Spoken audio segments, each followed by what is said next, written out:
मन का कुआं। एक बार एक राजा के महल पर बहुत भीड़ लगी हुई थी।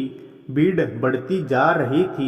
हर कोई महल की तरफ जा रहा था। हुआ यूं था कि उस दिन सुबह राजा के पास एक भिखारी आया और उस भिखारी ने राजा से कहा कि क्या उसे भिक्षा में कुछ कीमती चीज मिल सकेगी। राजा ने भी कह दिया कि कोई कमी नहीं है, जो चाहे मांग लो। लेकिन भिखारी ने एक बड़ी अजीब शर्त रख दी। उसने कहा कि वह भिक्षा तभी लेता है जब यह आश्वासन मिल जाए कि उसका भिक्षा पात्र पूरा भर दिया जाएगा। भिक्षु ने भी यह कह दिया, मैं अधूरा भिक्षा पात्र लेकर नहीं जाऊंगा। अगर यह वचन दोगे तो ही भिक्षा लूंगा। राजा हंसा और उसने कहा, तुमने मुझे क्या समझ रखा है? क्या मैं एक भिखारी का भिक्षा पात्र भी नहीं भर सकूंगा? और राजा ने शर्त मान ली। भिखारी भी हंसा और उसने कहा, महाराज एक बार फिर सोच ले, क्योंकि ना मालूम कितने लोगों ने यह शर्त स्वीकार की है और वे इसे पूरा नहीं कर पाए। राजा ने मुस्कुराते हुए अपने वजीरों से कहा कि जाओ, अनाज के दानों से नहीं बल्कि हीरे मोतियों से इसके भिक्षा पात्र को भर दो। भिखारी ने दोबारा टोकने की कोशिश करी, पर राजा ने वजीरों से कहा, समय बर्बाद मत करो, जाओ और उसके भिक्षा पात्र को हीरे मोतियों से भर दो। वजीर बहुत से हीरे मोती लेकर आया और उस भिखारी के भिक्षा पात्र में डाल दिए।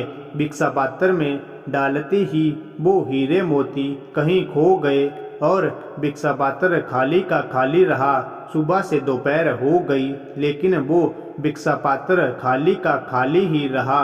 राजा को समझ नहीं आ रहा था कि आखिरी यह कैसा भिक्षा पात्र है। दोपहर से शाम हो गई, लेकिन वो भिक्षा पात्र अभी भी खाली था। आखिरी में राजा भिखारी के पैरों पर गिर पड़ा और माफी मांगने लगा।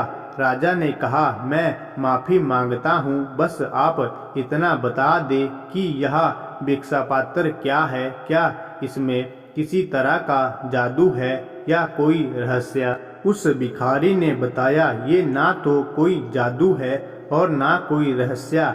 एक बार मैं शमशान घाट से गुजर रहा था तो मुझे वहाँ एक आदमी की खोपड़ी पड़ी मिली और उससे मैंने यह भिक्षा पात्र बना लिया और मैं खुद ही हैरान हूँ। इंसानी मन से बनी ये खोपड़ी कभी बढ़ती ही नहीं। दोस्तों, आप अपने मन और शरीर की इच्छाओं को कभी पूरा नहीं कर पाएंगे।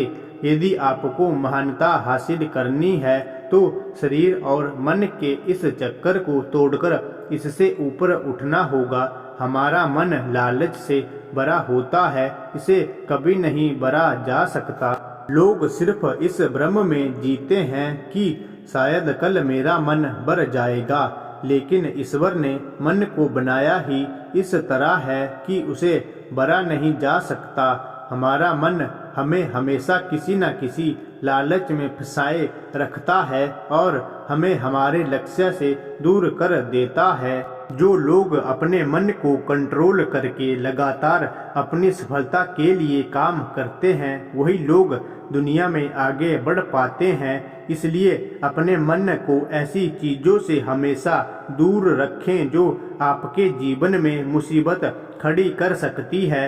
अपने मन को उतने में ही संतुष्ट रखना सीखें जितना आपको मिलता है। जरूरत से ज्यादा चीजों की चाहत रखना अक्सर हमारे दुखों का कारण बनती है।